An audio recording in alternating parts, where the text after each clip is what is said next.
bah c'est reparti, on est de nouveau là.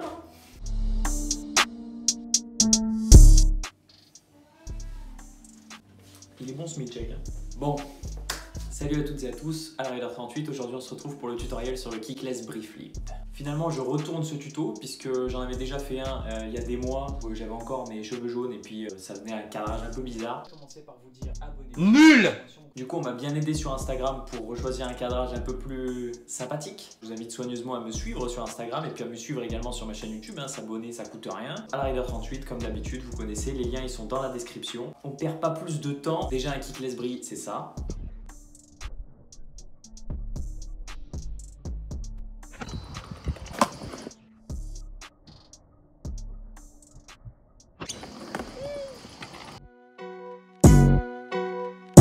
Les bases pour ce tricks déjà, ça va être de maîtriser deux tricks, le kickless et le brie. Voilà, en fait ça semble plutôt logique. Je te conseille un peu de les maîtriser bien, de vraiment pouvoir faire en machinal tes kickless ou tes bris. Mais le plus important, c'est surtout de comprendre la gestuelle.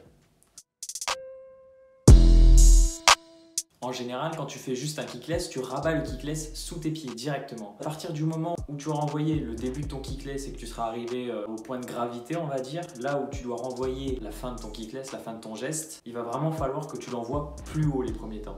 Plus tu vas l'envoyer haut, plus le début de ton bris sera déjà amorcé et plus ce sera simple pour ensuite faire une balance avec tes bras et rabattre un bris. Le plus important dans ce trick finalement, vu que de base si tu maîtrises bien kickless et bien bris, c'est d'arriver à comprendre à quel moment, comme quand tu apprends kickless finalement, d'arriver à savoir à quel moment est-ce que tu vas devoir rabattre le bris. Je te conseille personnellement de l'envoyer beaucoup plus haut qu'un kickless normal. Faire un super kick limite, mais vu que ton kickless il sera déjà tout en haut, bah soit tu le rabats à tes pieds, soit tu arrives à faire ce petit geste et à capter le move et à le tirer vers toi mais vers le haut. Parce que là il va falloir faire la rondine d'un bris évidemment. Pour ce type de tricks, c'est encore le genre de tricks où tu peux t'entraîner à le faire en flat, c'est-à-dire juste à le faire à la volée quoi. Tu fais le geste comme ça sans sauter. Évidemment à côté de personne parce que sinon tu as une chance sur deux d'éborgner ton pote. Quand tu seras en l'air, certes ce sera pas pareil que quand tu le fais juste à la va-vite comme ça, mais il n'y aura pas assez de contre-gravité pour que ce soit réellement différent. Genre si tu fais un bris butter comme ça, tu vas en courbe, ce sera jamais pareil parce qu'il y a une contre-gravité bien plus importante. Mais le kick bris, l'avantage c'est que tu peux t'entraîner à le faire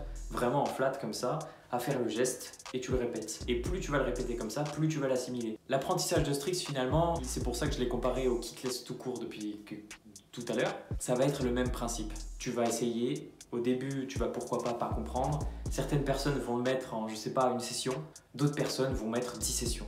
Moi par exemple, il m'a fallu presque un an pour le plaquer ce bâtard là. Puisque je le mettais, j'y arrivais plus du tout, je le remettais, j'y arrivais plus du tout.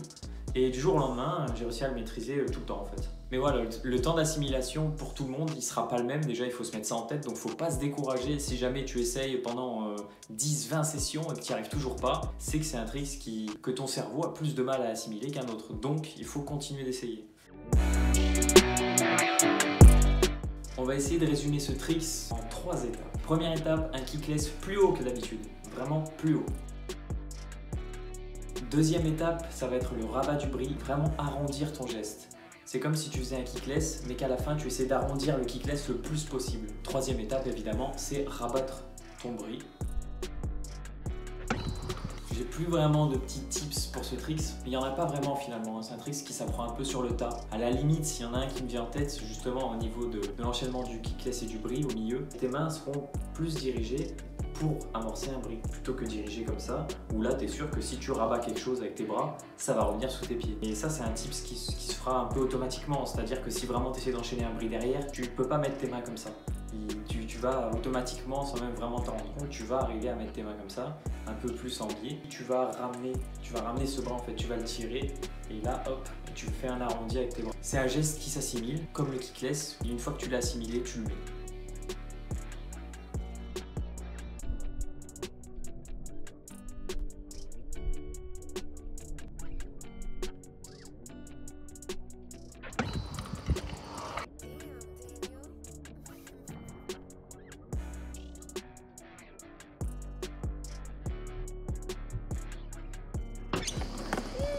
Moi, c'est tout ce que je peux vous dire au niveau du kickless Brie. Maintenant, s'il y a des détails à apporter, si j'ai oublié des choses, n'hésitez pas à me le dire dans les commentaires, hein, c'est là pour ça. Ça, c'est la Bis Allrider 38. Le sponsor Milchek. Elle met kick Brie, hein. First try, elle le met en flat et tout. Hein. Donc Kepa, elle n'a qu'à bien se tenir. C'était Allrider 38 et on se retrouve très bientôt dans vos skateparks préférés.